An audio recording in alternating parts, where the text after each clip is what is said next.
편파적이고 불공정한 여론조사는 민주주의의 근간을 허무는 중대한 범죄로 받아들여져야 합니다. 여론조사를 앞세운 노골적인 여론몰이 혹은 사실상의 여론조작 의혹을 사는 조사 결과가 잇따라 발표되고 있습니다. 중앙선관위 여론조사 심의 규정의 허점을 교묘히 파고든 것입니다.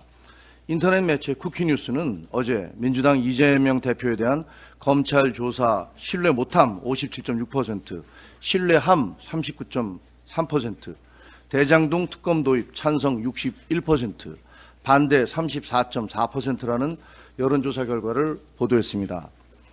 데이터 리서치라는 여론조사 기관이 10월 23일과 24일 이틀간 무선 RDD 방식 ARS로 조사한 결과라고 합니다. 쿠키뉴스는 이를 국민 57.6% 이재명 향한 검찰 조사 못 믿겠다라는 제목으로 보도했습니다. 그런데 데이터 리서치는 중앙선관위 여론조사 심의위원회에 등록조차 되지 않은 업체입니다. 이 회사 홈페이지에는 대표의 이름도 나와 있지 않습니다. 데이터 리서치는 실제로는 여심의회에 등록된 여론조사 기관인 한길리서치 홍모 소장이 운영하는 것이라고 합니다.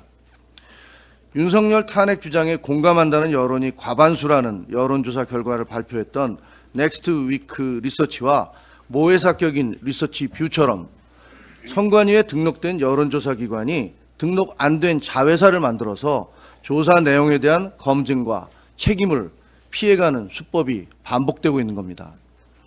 데이터 리서치는 1000명의 국민을 상대로 조사했다고 주장합니다. 하지만 데이터 리서치가 올린 자료에는 조사 대상 1000명의 성별, 연령별, 지역별 분포만 나와 있을 뿐 실제로 몇 명을 조사했다는 것인지, 가중값을 어떻게 적용했다는 것인지가 전혀 적시되어 있지 않습니다. 일종의 조사 대상 할당표에 불과한 것입니다. 이는 갤럽 같은 여론조사 기관이 할당된 인원과 실제 응답자 수, 가중값 적용치까지를 모두 밝히는 것과는 판이하게 다릅니다. 여론조사 전문가들은 이처럼 표본의 대표성을 제대로 적시하지 못할 경우 얼마든지 조작이 가능하며 그 결과를 결코 공표하면 안 된다고 지적합니다. 데이터 리서치는 또 이 조사의 응답률이 6.9%라고 주장합니다. 통상 4% 내외인 ARS 조사 응답률에 비해 특이하리만큼 높은 것입니다. 게다가 응답자가 보수 261명, 진보 145명, 중도 502명이었다고 합니다.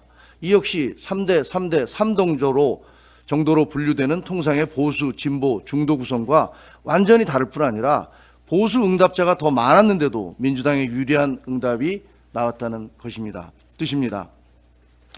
논란이 된 특검 지지 문항은 이렇습니다.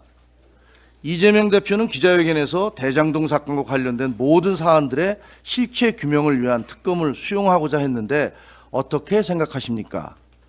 사실상 특검 이꼴 실체 규명이라는 유도성 질문을 하고 있는 것입니다. 편견이 내재되고 정치적으로 오염된 단어를 사용해 결과를 유도하고 있다는 지적이 나올 수밖에 없습니다. 여론정치는 민주주의의 뼈대이며 여론조사는 사회적 공공재에 해당합니다. 따라서 편파적이고 불공정한 여론조사는 민주주의의 근간을 허무는 중대한 범죄로 받아들여져야 합니다. 언론기관이 의도적으로든 아니든 아니면 실상을 몰라서였건 신뢰도가 의심스러운 여론조사 기관의 조사 결과를 보도할 경우 그것이 민주주의에 미치는 파괴적 영향력은 막강합니다. 여론조사가 아니라 특정 세력의 여론조사 정치를 거두는 것에 불과합니다. 선관위와 언론기관에 촉구합니다. 우선 선관위는 선거 관련 조사가 아니라 정치 현안 조사에 불과하다며 규정의 허점을 악용하는 악의적 여론몰이 방지 대책을 신속히 마련해 주시기 바랍니다.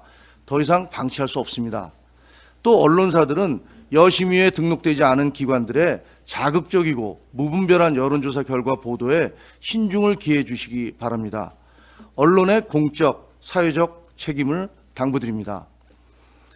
여론조사를 빙자한 여론몰이와 조작으로 인해 민의가 왜곡되고 대한민국의 민주주의가 병들어가고 있습니다. 이 모습을 언제까지 지켜만 보고 있어야 합니까? 있습니다.